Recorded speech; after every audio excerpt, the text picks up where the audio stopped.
Hey guys, so we're going to give this mannequin a bit of a makeover today. I'm going to take you in for a close-up of all the things going on this head of hair. Now, this was a donated mannequin. I got her for free from next door. I work near a Salon Centric, and they do a lot of classes over there, and they discard a lot of the mannequins, so someone was able to grab me one. So I'm not going to argue or fuss about that. But on that note, I don't really know what all happened on her hair before I got her, but you can see here where I have been experimenting. I tried out this blue that I'm not even going to talk about because I ended up really just hating everything about that product. But I also just did this gold color. This is Danger Jones Star Rider, and I was experimenting before I used it on a client, and I loved it. So this is very fresh color. So I'm thinking it's going to be kind of tricky to pull that out as much as I want to, but we will get there.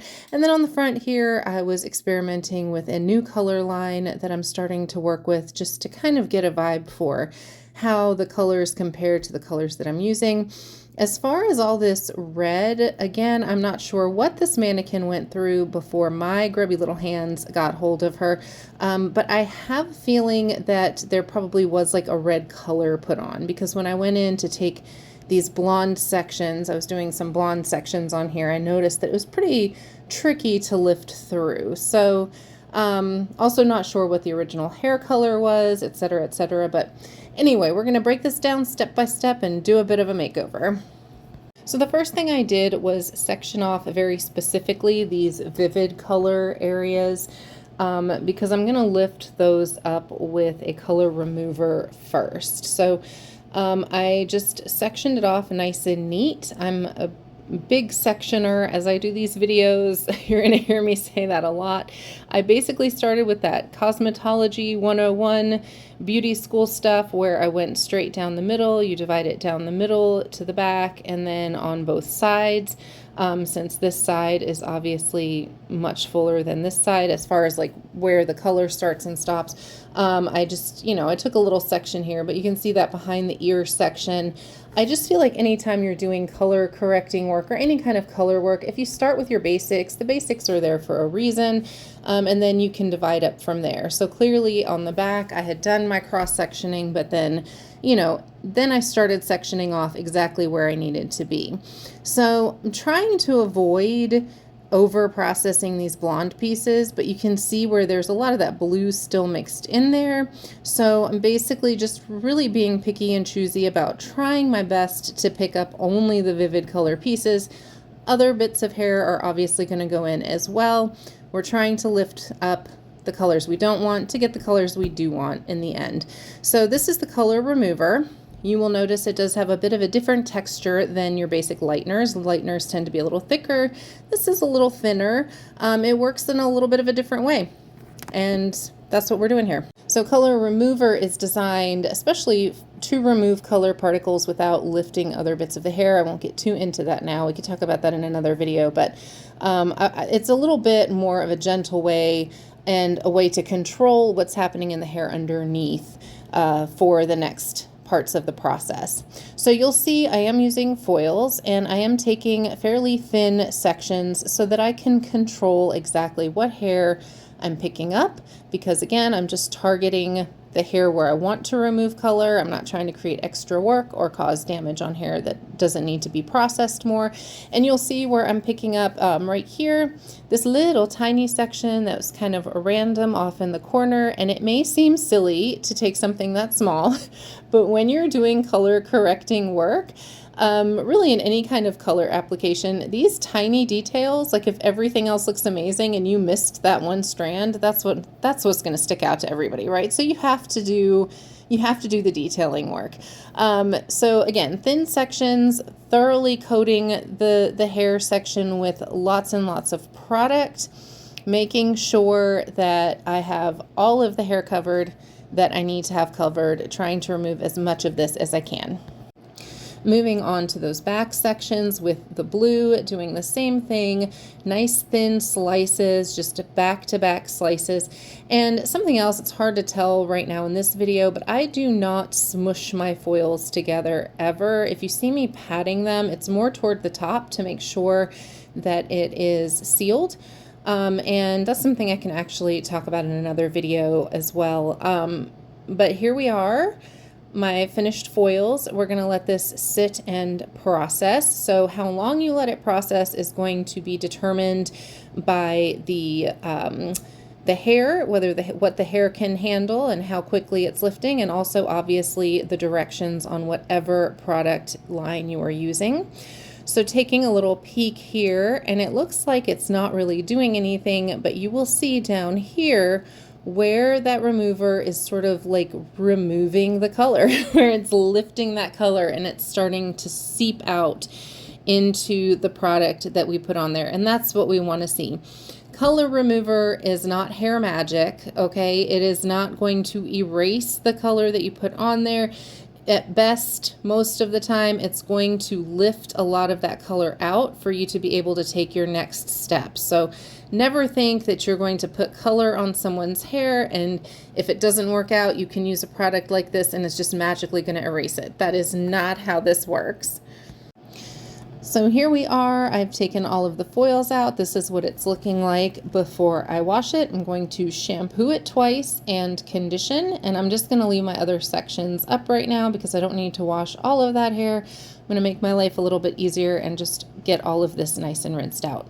So she's rinsed, she's dry, and you can see there's still a lot of this gold in here. Like I said, that was a brand new application, so it did pull a good bit of the color out, and I think for what my plan is for the final color, it will be okay. You know, we're working with reds in the end anyway, but you know, this gives me a little more control. The blue, we've got a nice sort of green happening at this point. And we will address this all accordingly. So we're going to move into our second step of this whole process. And I'm actually going to be lifting some of the underneath with a lightener now. So here is my sectioning for that. This is already in preparation for my sections of where I want my final color to go. You've got to take the sections, you guys. This is how you're going to stay in control of your color applications and have your plan so you don't get overwhelmed. So you can see where I parted off the perimeter of the front. I have plans for that. I'm going to use foils for that. And then I've begun my parts up here. The top section I know is going to be one solid color, and then everything sort of circling around that is going to be another color.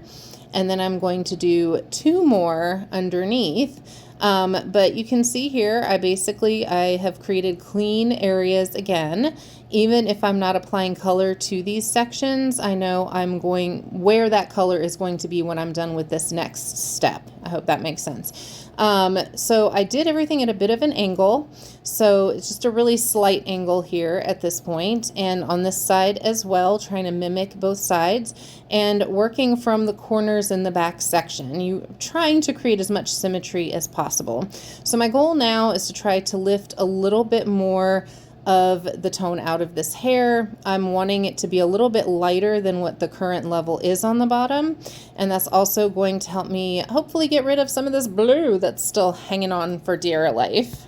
I'm also going to be able to lift out a little bit more of this yellow and have a little bit more control over the color there. So let's jump into step 2, the lightening process. So right off the bat, when you're lightening, full scalp application, this is not how I would ever do this on a client. For the record, do not do this on a client.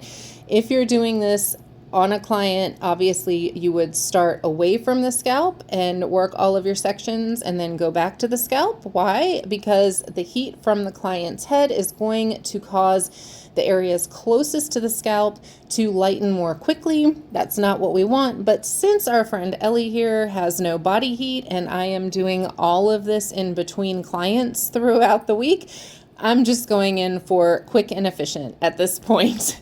You will notice though that I'm starting at the back, which I would with a client as well. Anytime you're doing a lightening service, starting at the back is the best idea, because if it's finished processing before you get done with the sides, you can rinse it out. Also, I'm working at the back and then working up toward my angles so that I can move all that hair nice and neatly toward the nape area so it stays nice and clean and tidy. And then I've got my foils. Now my foils are not all the way to the scalp because that's not what I need them to do, as you can see here. So I have not processed the entire fringe area because I know that top half is going to be dark. I just needed to lift the bottom half a little bit more. You can see we did get a nice even tone throughout all of this red, and that is the level that I need it to be.